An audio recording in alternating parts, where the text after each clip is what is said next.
we are inviting all of you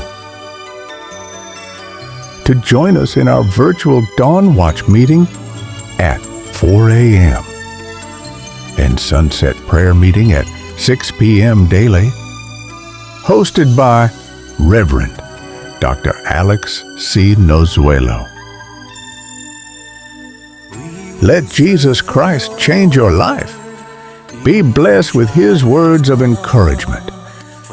Pabuti po ng Panginoon. Amen, amen. Meron Kristo sa buhay. Amen. Hallelujah. Thank you, Lord. Natin na pag-live sa oras ito. Mula Actually, sa basahin ko po no, doon sa verse 11. Kapayapaan At si Maria naman talagang hindi umaalis, nakaupo lang. Panginoon ko, Lord God, alam kong hindi mo lilimot.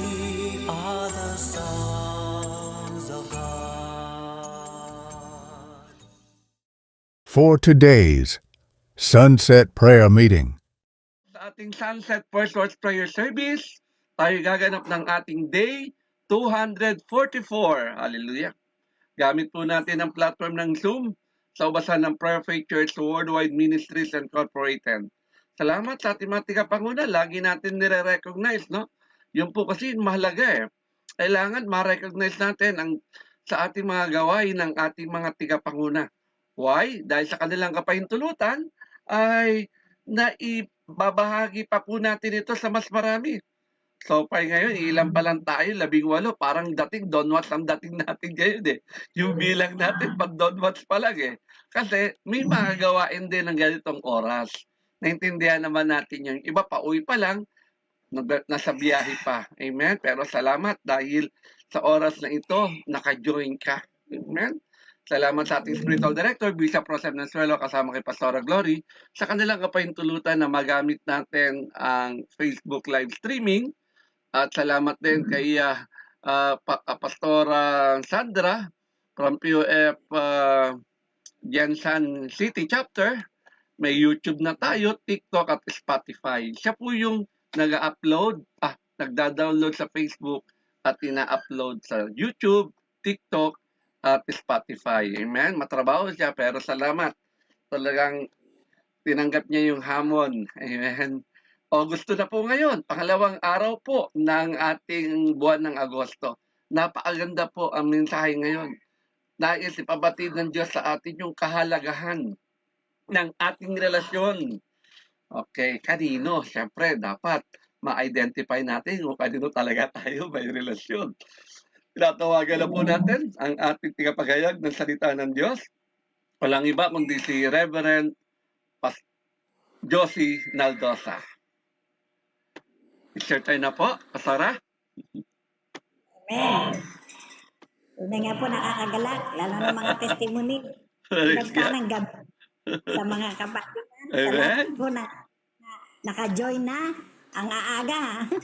Salamat sa ating Panginoon sa kalakasan taglay. Thank you, Lord. Panunumbalik ng gabi sa lahat, lalo na kayo pa sa ating pong senior pastor, Praise God. Alex Nozuelo, kay Mami Glo, kay Amen. Pastora Tess, sa mga kapastoran, Wow, praise God. lahat ng mga naka-join sa Zoom na ito, Lord. Salamat. Ang aking pong anak ay nakaano na. Nakikita na. Salamat sa Panginoon. Tunay. Amen. Nakikita na.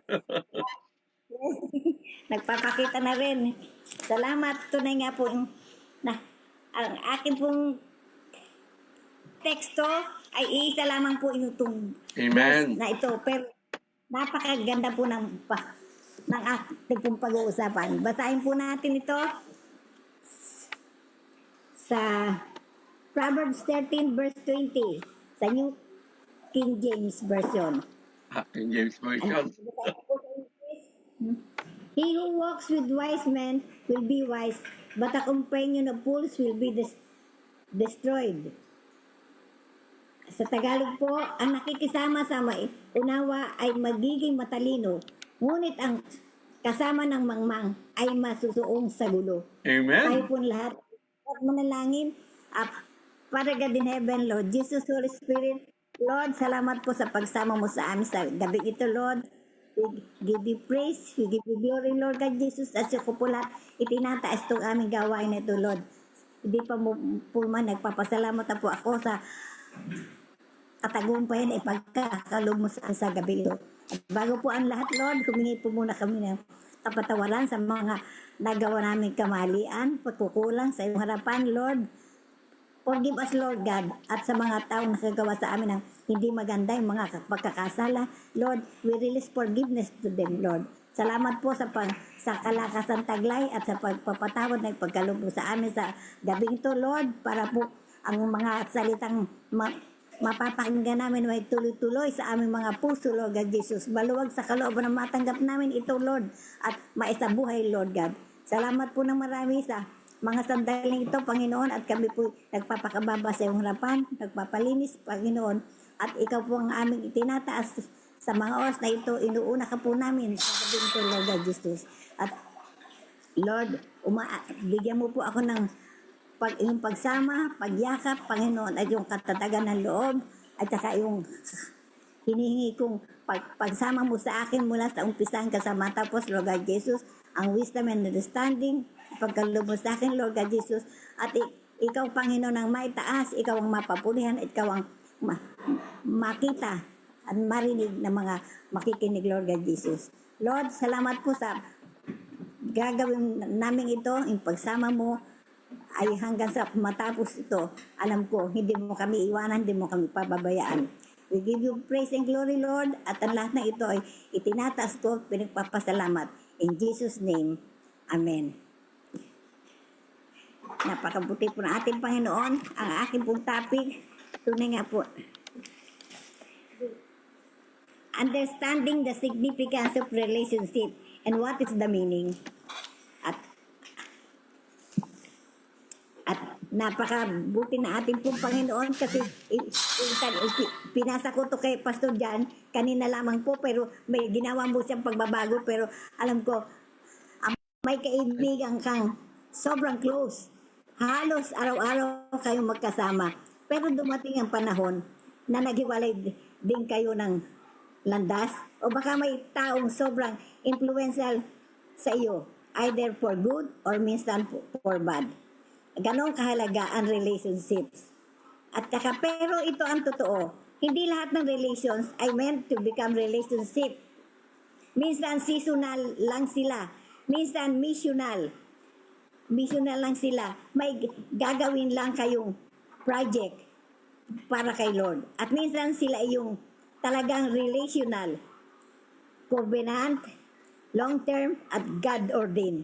Kaya mahalaga ang discernment. Kasi kung hindi tayo marunong kumilala, pwede tayong mapahamak sa maling koneksyon, di po ba?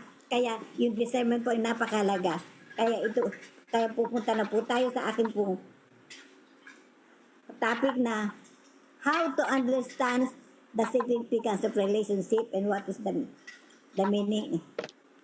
Ang point 1 po, every relationship has influence. Sabi sa Proverbs 13 verse 20, ang nakikisama sa may unawa ay magiging matalino, ngunit ang kasama ng mangmang ay masusuong sa gulo. Ibig sabihin, kung sino ang kasama mong madalas, may malaking epekto kung sino ka nagiging. Totoo yan. Yes, example po, naalala ko yung isang kabataan na kilala ko. Lumaki sa church siya. Active at mabait. Pero nung nagkalit, nakisama siya sa ibang barkada. Iba na siyempre, iba na yung mga kabarkada niya, di ba? Nahiling na uminom at magala. Magpasyal, mag-cutting class. O. Ending, unti-unti siyang nawalay sa ministry at napariwara yung studies niya. Ganun po, pag mali ang ang relationship mo sa isang tao. Ganun ang power ng wrong relationship. Kaya kung kaya kang hilahin pababa, at the same time, ganun din kalakas ang good relationships. Kaya kang i-push pataas. Ganun po ang relationship. Kaya anong pipiliin mo? Yung good relationship, kaya kang i-push pataas. Pero yung pag nahila ka, napaliwara, pababa yun. At the same time, pangit na yun. Yun ang magiging ano mo, mag-goodbye ka na yung maling relationship. Si Israel, madalas bumagsak, di po ba? Dahil nakipag-alyansa siya sa wrong nations, nakipag-away siya. Si Samson, binigyan ng Diyos ng lakas, pero bumigay dahil sa maling relationship. Si Samson po yun. Ang sabi nga po sa 1 Corinthians 15 verse 33, do not mislead. Bad company corrupts good character. Kaingat kayo, ang masasamang kasamay makakasira ng magagandang ugali. Maliwanag po dito na kung sino ang palagi mong kasama at kausap, iyon ang magiging direksyon ng buhay mo. Piliin mong makisama sa mga taong nagtutulak sa iyo, palapit kay Lord. Hindi palayo. Kaya piliin daw natin ang pakisamahan natin mga taong mas malapit sa Lord, di po ba? Yung may takot sa Panginoon, yun ang dapat nating piliin ang kasama natin. Punta na po tayo sa pangalawang second topic po. Second point, some relations are divine but temporary. Not every connection is forever, mga kapatid. May mga tao na binigay ni Lord for a season, pero hindi sila intended for lifetime. Example po, si Ruth and Orpah sa Ruth 1 verse 14. Pareho silang kasama ni Noemi. Pero dumating ang oras, si Orpah bumalik, si Ruth tumuloy. Ang ibig sabihin, hindi lahat ng kasama mo sa simula, makakasama mo hanggang dulo. Ganun lang po, di po ba? Hindi lahat. Kaya huwag kang masyadong maging dayad sa mga kasama mo. Kasi may pagbabago na nagaganap talaga, di po ba? May pagbabago. Kasi pag, halimbawa, tumingin siya sa iba, siyempre, iba na. Kaya yung tumingin sa kaliwa, na iba na rin. Kaya dapat natin, diretso lang ang tingin, kapatid. Amen. Ganon din si Paul at Barnabas sa Acts 15:39. Magkasama sila sa misyon, pero naghiwalay din sila. Both still serve the Lord, pero magkaiba na ang direksyon. Nagkaiba sila ng direksyon, pero still serving the Lord. Ibig sabihin, nagkahiwalay sila ng landas, may napunta sa west, may napunta sa east, pero pareho pa rin ang kanilang ginagawa. Nagsisilbi pa rin sa Panginoon. Kaya, minsan may mga tao sa buhay natin na parang scaffolding sa building. Importante sila habang may ginagawa si Lord. Pero pag tapos na yung stage na yon, aalis na sila. Kasi tapos na yung ginagawa nila yon. Sabi nga sa Ecclesiastes 3 verse 1, there is a time for anything, and a season for everything, every activity under the heaven. Kaya may oras talaga na sa mga bawat ang inaano natin dito sa mundo ito. Yung mahalaga ang oras talaga. Kaya huwag kang madurog kapag may taong nawala sa buhay mo, kapatid. Huwag. Hindi lahat ng goodbye ay rejection. Minsan, redirection. Doon po, patanda po natin kayong iba, pag may nalalayo, halimbawa, may mga bagay, may nawala sa kanya, yung may lumisan, naghiwalay, nagkaganon. Huwag kang mag-alaho, kapatid. May nawala, huwag kang masyadong mag-alala, kapatid. Hindi lahat ng goodbye rejection. Minsan, bibigyan na ating Panginoon, bibigyan ka ng bagong direksyon na ating Panginoon na buhay. Kaya, napakabuti na ating Panginoon. Ito na po ang aking pong ano ba talaga ang pagkakaiba ng relation at relationships? Ang relations, ito yung mga koneksyon na meron tayo sa work, sa school, ministry, o kahit sa mga common purpose lang. Ang example po, kaklase mo, nakasama mo lang sa group project, ka-office mate mo na kachikahan sa party, kasama mo sa church, madalas mo nakikita pero hindi ka naman close. Ang tawag dito relation. Kasi may connection. Pero hanggang doon lang, walang commitment, walang intimacy. Pero sa relationships, mas malalim ito kaysa sa relations. Ang relationship ay may commitment, intimacy, and covenant. Ay example po natin, yung best friend mo na nakakaalam ng mga sikreto mo, yung mentor mo na nagsasabi ng hard truth para mag-grow ka, yung nagtuturo sa iyo, nag-decide sa iyo, yung nag-DDA sa iyo, tapos yung pamilya, kapatid, sa pananampalataya na tunay na kasama mo sa laban ng buhay. Yun po ang relationship. Pero dito pumapasok yung trust at deeper access sa puso mo. Si Jesus mismo ang nag-model nito.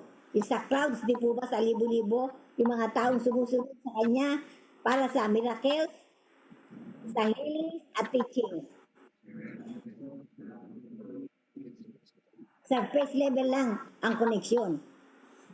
Sa yung 12 disciples, mas malapit sila yung tinuruan niya. Kinakausap niya privately at isinasama sa journey. Sa Peter, James at John ang pinakamalapit. Sila lang ang pinaman niya sa mga pinaka-intimate moments. Sa Mount of Transfiguration, sa kita po sa Matthew 17 verse 1. Sign po natin.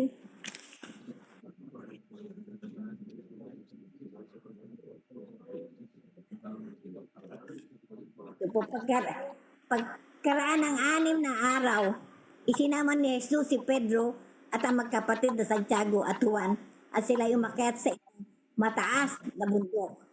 Habang sila ay naroon, nakita nila nagbago ang anyo ni Jesus. Nagliwanag na parang araw ang kanyang mukha at ningning sa kaputian ng kanyang damit.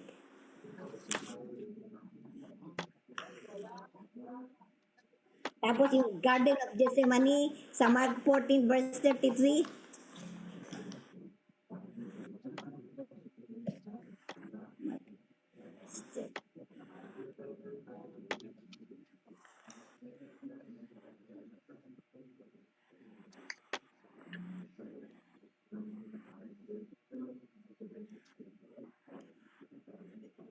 At isinama niya sina Pedro, Santiago at Juan.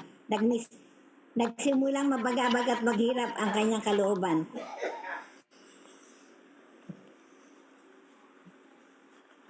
Kaya kahit si Jesus, hindi lahat ng tao ay binigyan ng parehong level ng access. Sa Bible, reminder, above all else, guard your heart. For everything you do flows from it. Sa Proverbs 4 verse 23. Napakahalaga na i-guard ang puso natin kung dito nanggaling ang direction ng buhay natin. Di po ba? Ang mga examples po na relatable examples sa workplace, hindi lahat ng office mates mo ay dapat mong pagkatiwalaan ng personal. Struggles mo sa relationship sila, pero hindi lahat ay safe relationship. Sa social media, madami kang friends o followers, pero ilan lang talaga ang tunay na nakakaalam ng pinagdadaanan mo. Sa church, maraming nakakasalamuha sa ministry, pero ilan lang ang tatawagin mong tunay na kapatid sa pananampalataya na kasama sa prayer at accountability. Ang pinaka-bottom line nito, relationship your journey, but relationship shape your destiny. Tingnan ko. Kaya, mahalaga na alam mo kung sino ang bibigyan mo ng malalim na access sa puso mo. Hindi lahat ay meant to be close. Discern wisely, guard your heart, and value the relationships God has truly ordained for you. Punta po tayo sa akin point 4, walk in discernment. Be careful po. So, paano tayo maglalakad ng tama pagdating sa relationship? By asking God for discernment. I-honor mo yung mga tao na dumating sa buhay mo. Pero wag mong ipilit silang maging close, maging role na hindi binigay ni Lord sa kanila. Celebrate your connections, pero wag kang wag kang masaktan beyond God's will. If any of you lack wisdom, you should ask God, who gives generously to all without finding. Ang example po natin, may isang professional na kilala ko ang barkada siya na lagi niyang hinikayat sa nightlife. Pero na-discern niya na hindi alam niyo sa work niya. Nakita niya na hindi yung naka-align sa paglakad niya sa Panginoon, yung pagsunod sa Panginoon. Kaya, nag-pray siya for discernment. Nilapit na talaga sa Panginoon, nag-pray siya talaga. At unti-unti siyang lumayo. Mahirap sa mga pero dahil doon nakahanap siya ng mga bagong kaibigan na mas nagdala sa kanya palapit kay Christ.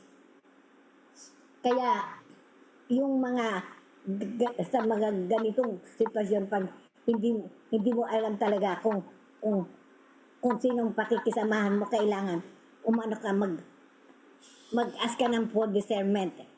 Kasi tanongin mo talaga, ask God daily, Lord, sino ang dapat kong lapitan? Sino ang dapat kong bitawan? Kasi the right people will align you with purpose. The wrong ones will discredit you, drain, or delay you. Ganun po, di po ba? Kasi dapat ang lalapitan natin na yung dapat na tamang tao na siyang mag-align tayo sa with purpose natin, at saka hindi sa mga maling tao na magpapaano sa atin, magdi-delay ng ating mga gagawin sa ating buhay, mag-drain sa atin. Kaya mabuti yung i-discern natin, mag-ask tayo sa ating Panginoon kung sino ang ating lalapitan, kung paano tayo maglalakad ng tama pagdating sa ating relationship sa harapan ng ating Panginoon. Punta na po tayo sa aking pong conclusion. No, the difference between relation and relationship. Mga kapatid, ito yung gusto kong iwan sa inyo. Relations may shape your journey. Relationship may shape your destiny. Hindi lahat ng tao ay dapat maging forever sa buhay mo. Some are seasonal, some are missional, and some are truly relational. Kaya ang challenge, learn the difference, at kapag natutunan mo na i-discern iyon, you will walk wisely in God's purpose. Two are better than one because they have a good return for their labor. If either of them falls, one can help the other up. Sa Ecclesiastes 4 verse 5 to 10. At ito po ang final, ang wisdom na dapat nating maanuhan. Huwag kang matakot na mawala ng tao. Mas matakot kang mawala ng alignment kay Lord. Di po ba? Yun, dapat kayo iba natatakot na mawala ng mga karelasyon, mga kaibigan, mga ano. Pero ito pala, napatunayan ka, hindi ka dapat matakot kasi mayroon si Lord. Kailangan Amen, kay amen. Lord ka talaga mag-align ko. Si Lord lamang. Thank you, Lord. Jesus' life is more than enough for us. Di po ba? This is more than enough. Kaya, Amen, amen. no open po sa iyo, maghahanap ka ng mga relationship. No. Ngayon mo mapapatunayan na pwede ka walang mga ganung bagay. Kahit hindi ka dapat matakot, kahit anong mangyari sa buhay mo, kasi mas matatakot ka kung mawawala ka na alignment kay Lord, di ba?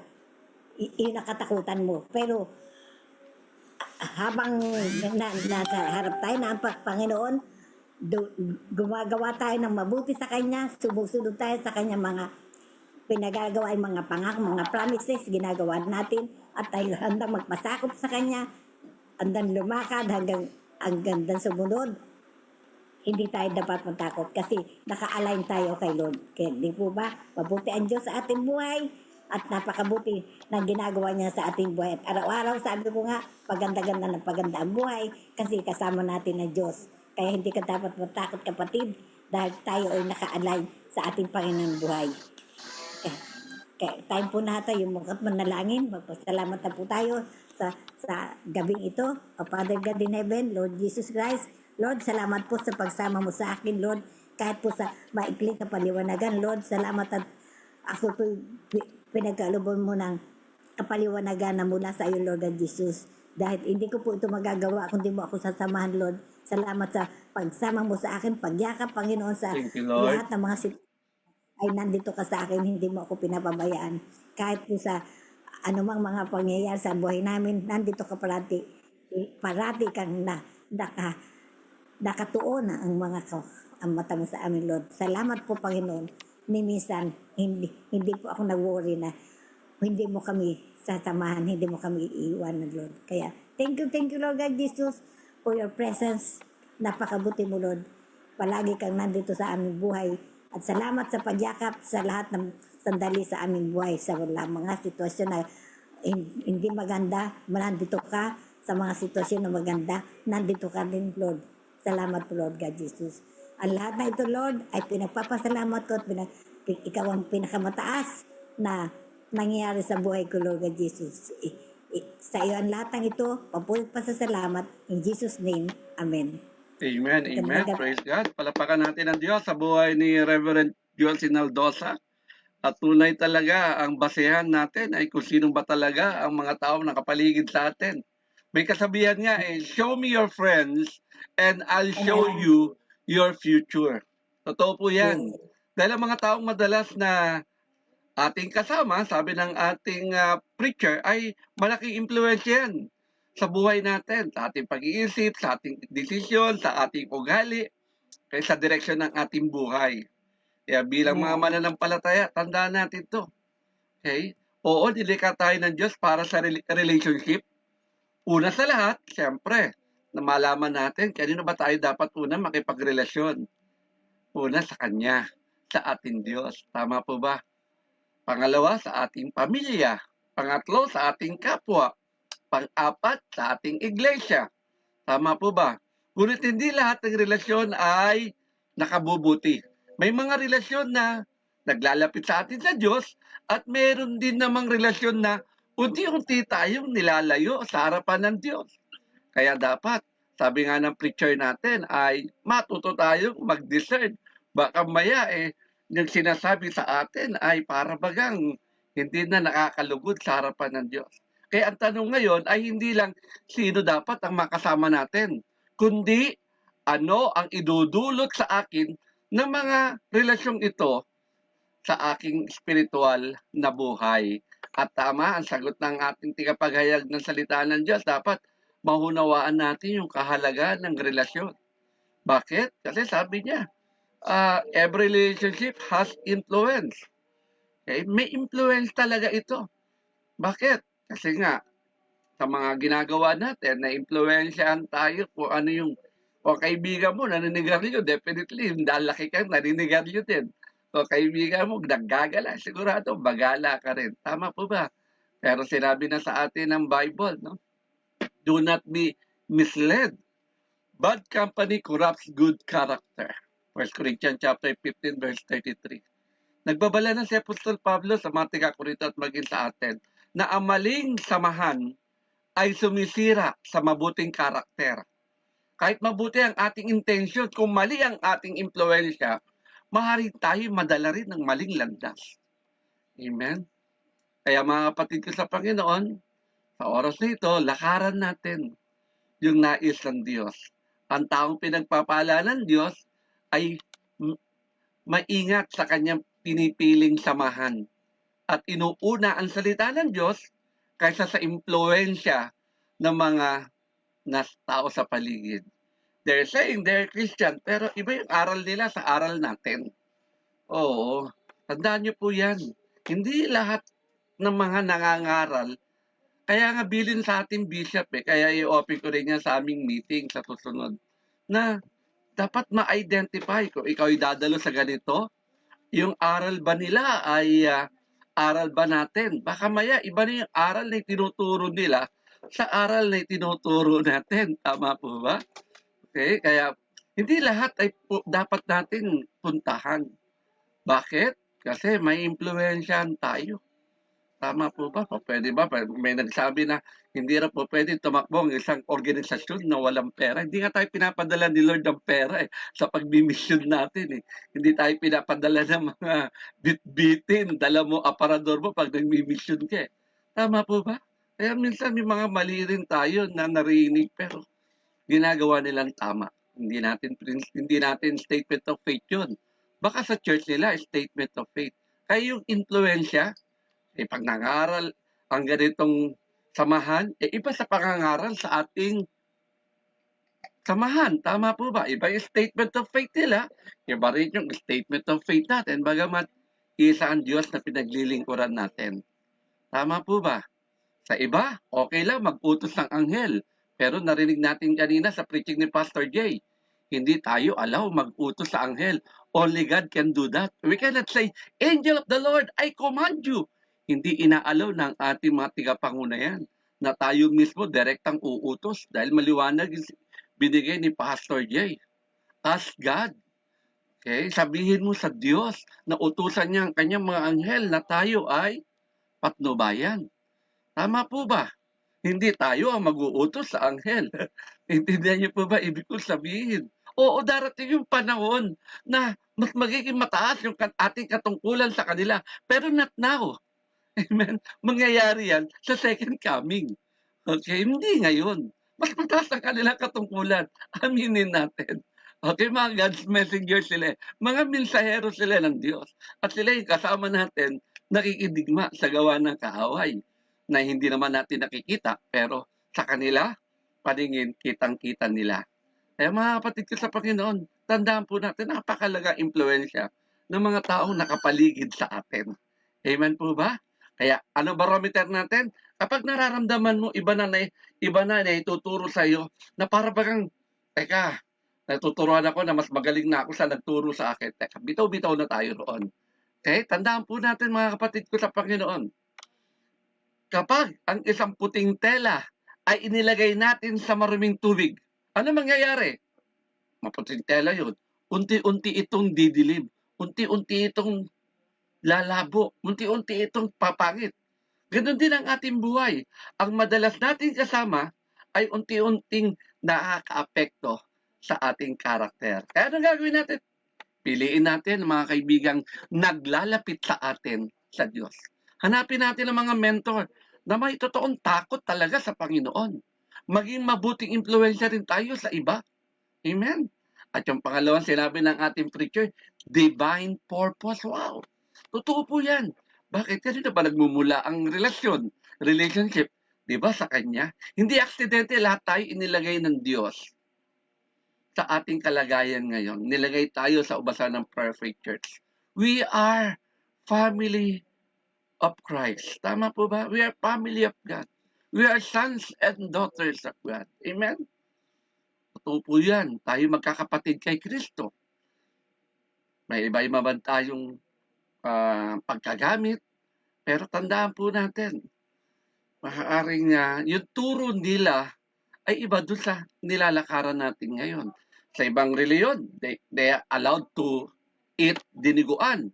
But not sa ating vineyard ng Prayer of Faith Church. Sila, kumakain sila ng dugo. Pero to us, sabihin na lang natin, mahina ang ating faith pagdating sa dugo. Yun na lang sinasabi ko, bakit? Para naman tayong born again. Bakit ikaw hindi kumakain ng dugo? Tama po ba? Nauso yan sa inasal. May diniguan dati sa inasal. Ang sarap ng kain nila. Pero ako, tinitignan ko lang. Sabi ko, pasensya nyo na po dahil mahina. Yun na lang sinasabi ko, mahina ang faith namin sa dugo. Pero ang faith natin sa dugo, hindi pa rin ito kino-consider sa international menu na pagkain.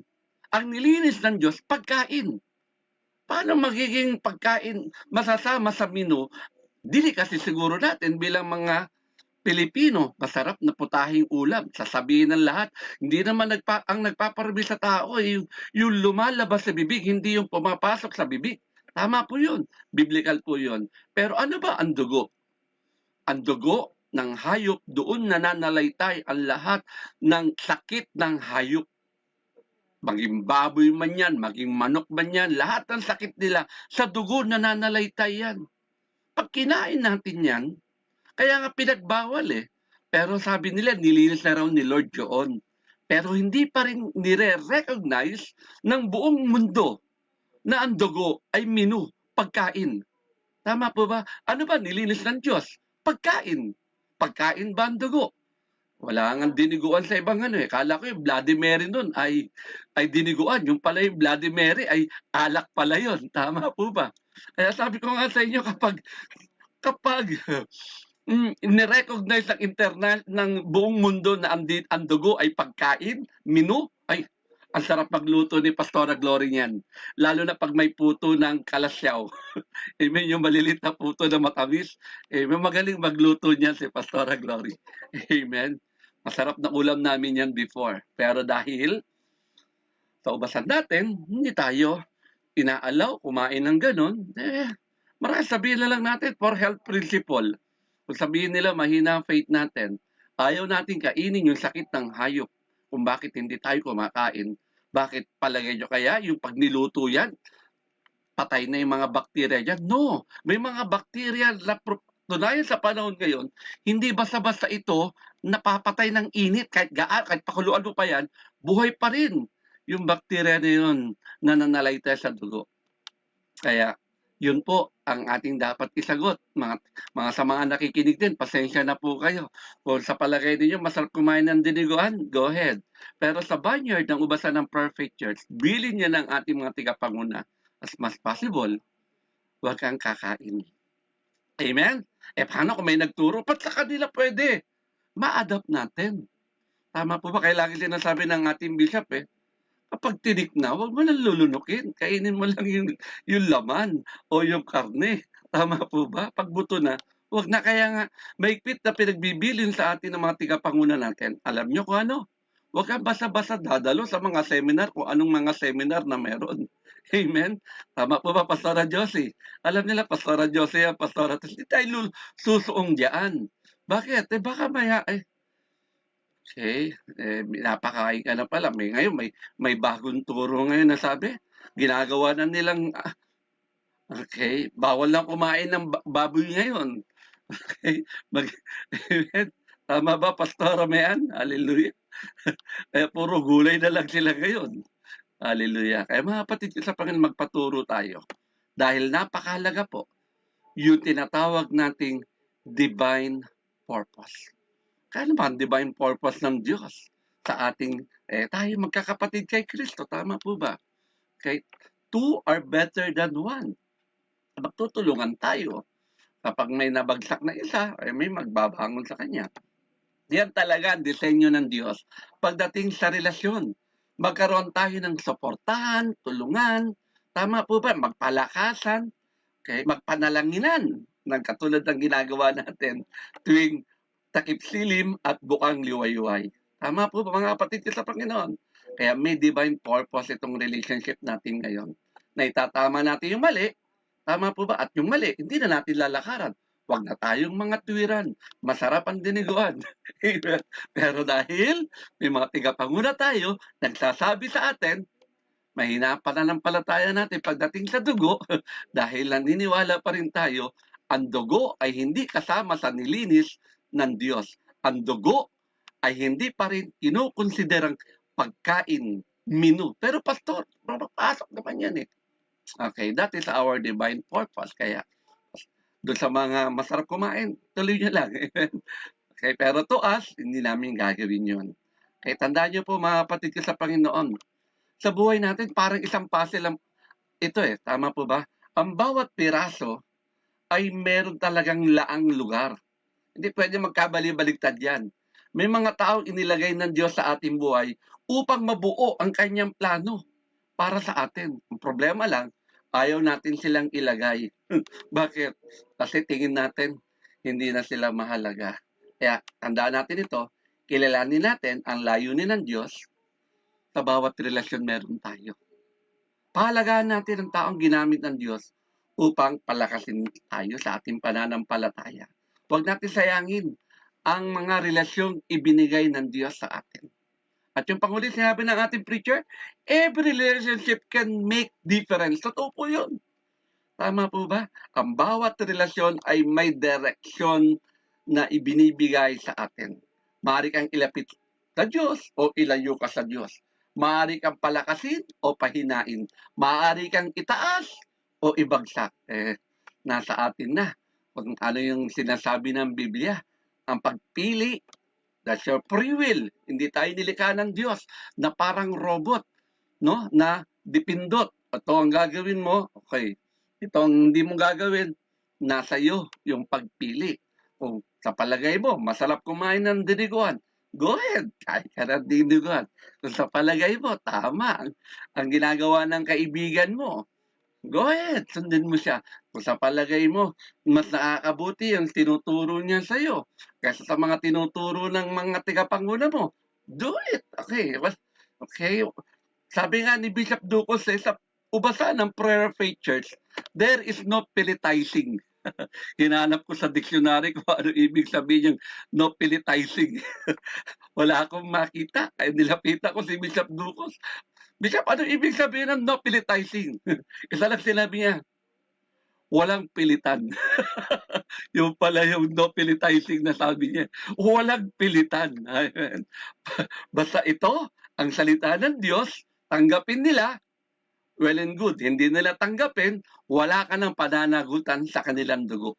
Pag sila'y nabatay, sasabihin mo kay Lord, Lord, hindi ako nagkulang, winarningan ko sila, pinaalalahanan ko sila, sinabi ko yung pinasasabi mo sa kanila, hindi nila pinakinggan, wala na po akong pananagutan sa kanilang kamatayan. Totoo po yun mga kapatid ko sa Panginoon.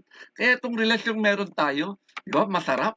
Marinig mo na ang saya-saya ng lahat nagpapatotoo kanina, di ba? First time, ilan yung nag-testimony? 8? Praise, ang dami, no?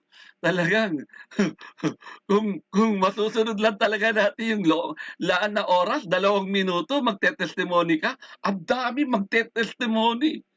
Kaso, napasarap si Pastora Perla, 1 oras na yata, di pa tapos, hindi naman. Sandali lang siya, 1 minute lang kanina. Amen? Kaya, tandaan natin mga kapatid ko sa Panginoon, mahalaga na tama yung relasyong meron tayo. Huwag natin sasayangin yung ibinigay ng Diyos sa atin.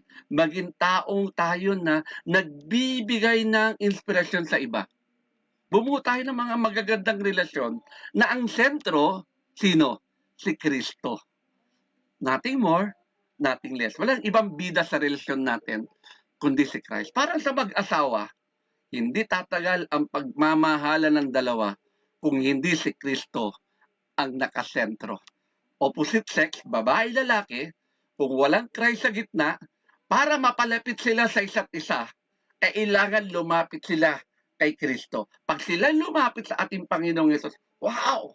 Doon sila lalo mag-i-ignite. Doon lalo lagi nilang namimiss ang bawat isa because of our relationship to our Lord Jesus Christ. Kaya gamitin natin mga kapatid sa Panginoon yung mga bagay na itinuro sa atin ng ating preacher ngayon. Kaya muli, palapakan natin ang ating tigapagayag ng salita ng Diyos. Kaya lagi suriin natin ang ating mga relasyon. Piliin natin yung relasyon na magpapalapit tayo sa Diyos. At huwag natin pipiliin yung impluensyang relasyon na magpapalayo tayo sa ating Diyos. Muli, palapakan natin ang Diyos. Thank you for watching. Celebrate with us at Shabbat Shalom every first Friday of the month at 5:30 in the afternoon and monthly